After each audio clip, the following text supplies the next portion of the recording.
matrícula hasta Marzo. marzo, ¿verdad? Buen día, doctor, ¿cómo estás?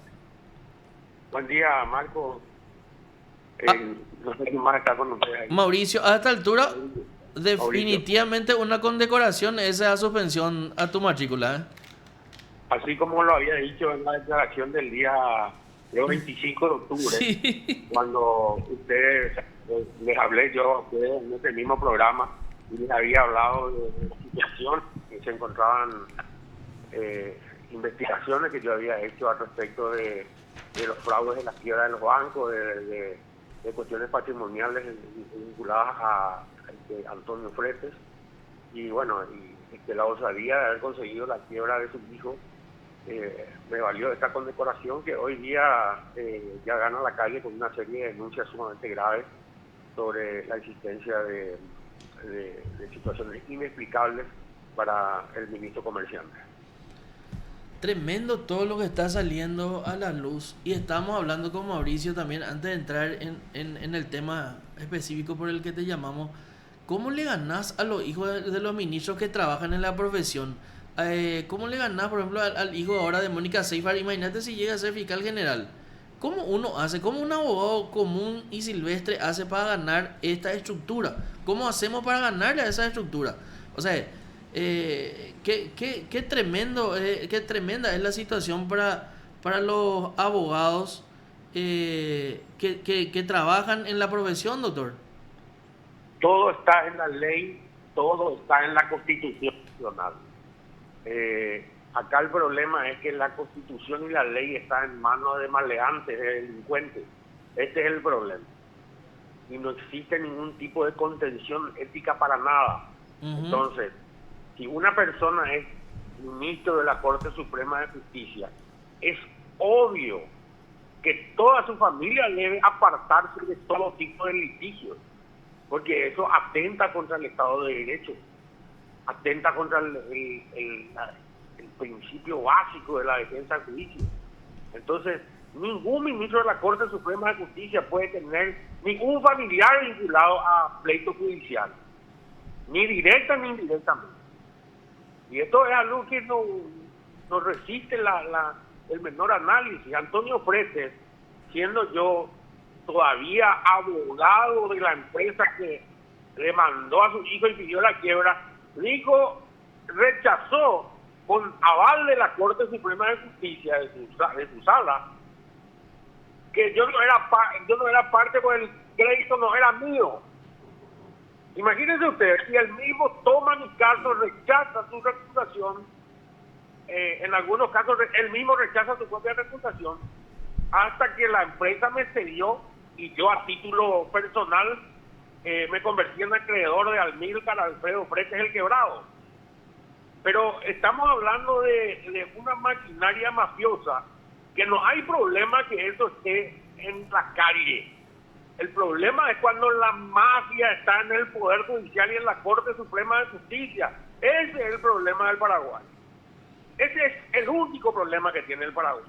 Y si seguimos sin librarnos de esto, vamos a vivir un país en una situación lamentable de marginalidad, porque acá no va a venir ningún tonto a intervenir en este escándalo mientras la justicia esté en poder de sinvergüenza. Y esto es lo que nosotros tenemos que entender y es lo que tenemos que salir. Por eso estoy suspendido yo, por no arrodillarme ante el poder de Antonio Fretes y su clan. Y su clan está hoy con problemas sumamente graves, porque no van a poder explicar jamás de dónde sacaron toda la plata que tienen a su nombre. Y esto es lo que nos tiene que ofender a los paraguayos, esto es lo que nos tiene que llamar la atención y nos tiene que hacer luchar por una justicia verdadera, por una justicia que no tenga maquillaje, por la justicia que no ofenda el bien, el sentido común. Porque acá el tribunal está lleno de personajes que en vez de usar su inteligencia para hacer justicia, usan su inteligencia para hacer piruetas y para mostrar resoluciones judiciales que uno dice, uno mira y no tiene sentido al único sentido común que debe tener una resolución justa, porque una resolución justa tiene que ser razonable verificable a cualquier ciudadano. Y esto es lo que, esta es la justicia por la que tenemos que luchar. Mientras tengamos este tipo de cosas, el Paraguay tiene pronóstico reservado, está en coma. Qué terrible, qué terrible. Y este caso de Aristide González, doctor, que perdió su casa por 1.100 millones. El caso de Aristide González, yo le dije a ustedes, recuerdo el 25 de octubre le dije, ¿sí? El problema se suscita con Antonio Frete y me empieza a perseguir, armándome causas, sumarios y todo tipo de cosas, a partir del día que yo pido la regulación de mis honorarios en ese caso. ¿Y cuál fue el pecado? El pecado fue que al pedir la regulación de honorarios pedí la tasación de ese inmueble que vale 3 millones de dólares y que fue vendido por 1.100 millones de guaraníes, cercano al 5% de su valor. ¿Y qué iba a pasar si se tasaba en juicio? Y resulta que es una cosa que se vendió y que tiene tasación judicial, iba a aparecer después con una tasación de su valor real. Iba a poner en documento de manifiesto que esto era un fraude escandaloso por parte del sicariato de la mafia judicial, que es la Sindicatura General de Quiebra. Y no digo yo, dijo el presidente de la República del Paraguay, no Duarte Frutos, en la quiebra de los bancos se robó más que en los bancos, digo. Esto es algo que se sabe, es un secreto a voces, ya ni siquiera puedo decir que es secreto.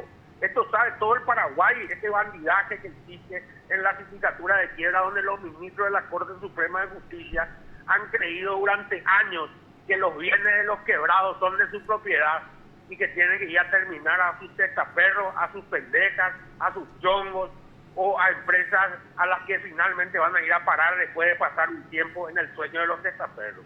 Esta es la verdad, esto es lo que pasa. Si se investiga todos los bienes que han salido de la quiebra de los bancos, uno por uno, se van a encontrar en poder de grandes capetos. Por eso cuando yo hice la denuncia a la unidad de delitos económicos, y tengo la respuesta que me dio la fiscal general adjunta Soledad Machuca del caso de Aristide González, me dice, no hay acá ninguna irregularidad, no hay nada que investigar, porque la orden que se le dio a la Fiscalía de Delitos Económicos fue: cierren, textuales palabras, ya repetimos, que la gente me cuenta a mí, cierren antes de abrir esta investigación porque las esquirlas de estas bombas van a parar en la cabeza de mucha gente muy importante. Qué bárbaro.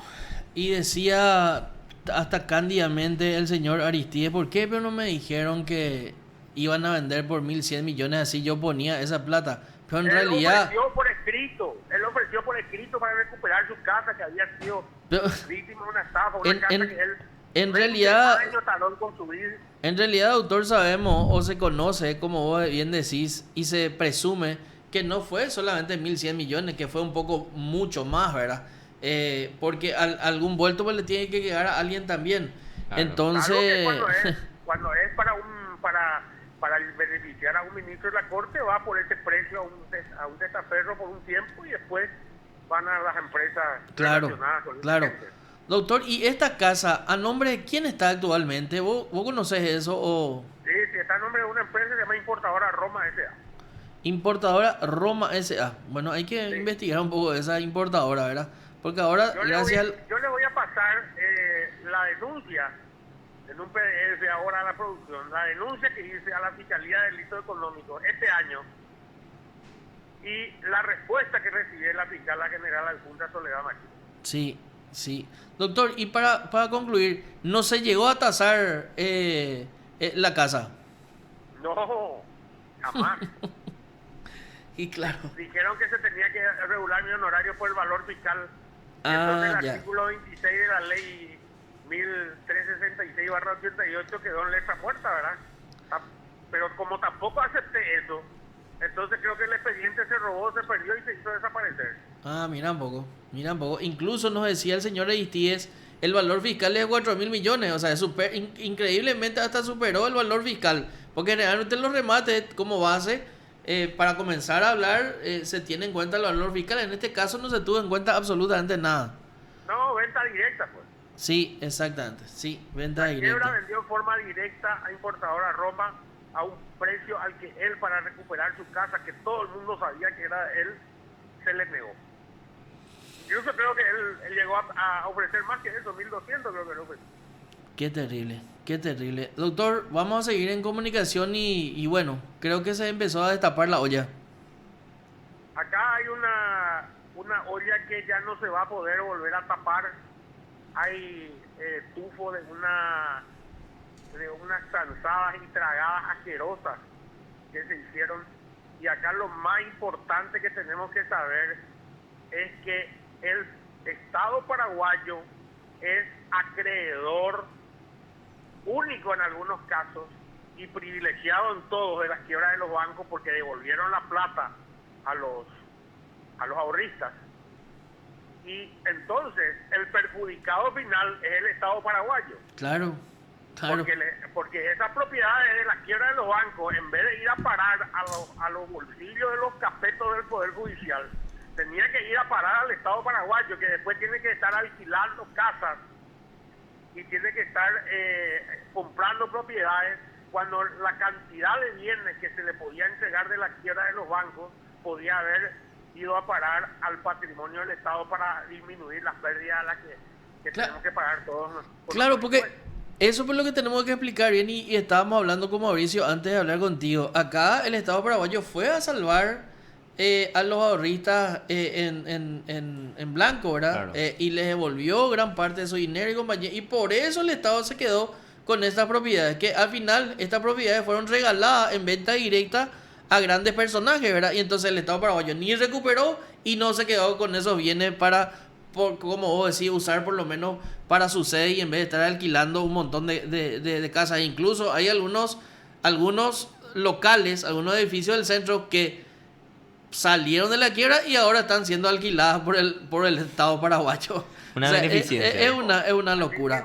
Es una locura. Porque nosotros somos abogados y tenemos que hablar con propiedad. Lo que se produce en el momento que el Estado paga a los ahorristas es la subrogación de los derechos, claro. y en consecuencia adquiere la calidad de acreedor de la quiebra de los bancos. Sí.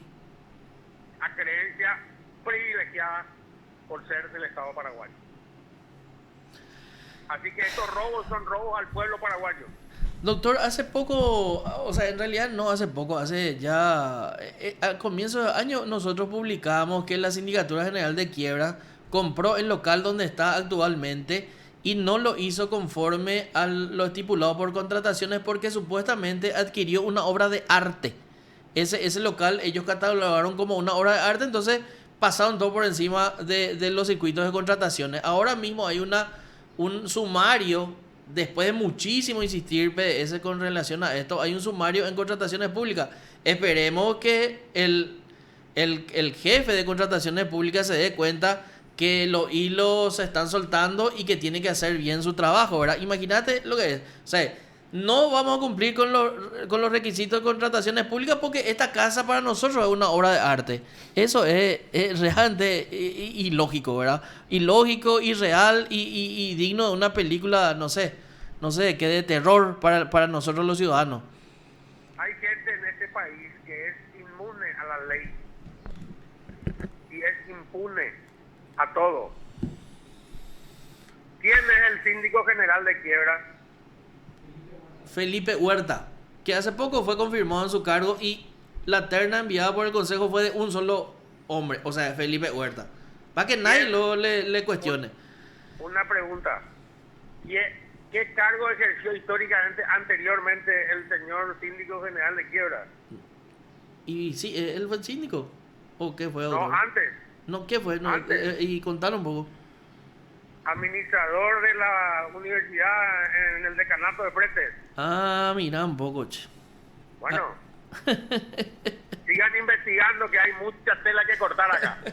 O sea, él fue administrador de la Facultad de Derecho, una con el doctor Fretes, y hace poco Antonia López fue presentada como ex asesora jurídica de Antonio Fretes por Fretes mismo en una plenaria, donde perdía una terna de camarista de Asunción, ¿verdad?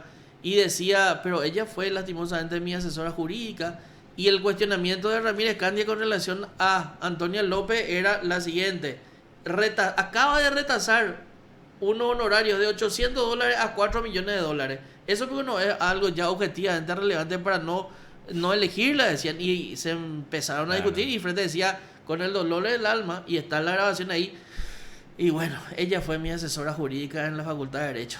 Y así no va. Gracias, doctor. Asesora jurídica hace falta en la Facultad de Derecho. Y no sé. No, y pregunto nomás ahora. Y están llenos de abogados ahí. Parece que sí, ¿verdad? Están llenos O de sea, ahí abogados. están los profesores, ¿verdad? Y hablando ya que estamos ahí hablando de un montón de cosas, el ex secretario general de la Facultad de Derecho, González, él está siendo preparado por el doctor Frente para asumir en su lugar la Corte Suprema de Justicia. Creo que vos sabés eso, ¿verdad? Pues es un secreto a voces también, ¿verdad? En el imaginario de esta gente hay muchas cosas que no van a pasar, les garantizo. Ok, gracias, doctor.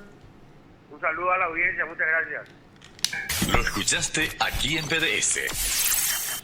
Bueno, Manuel Radice, de administrador de la Facultad de Derecho 1, viene a ser síndico general de quiebra, de la mano y té. Sí.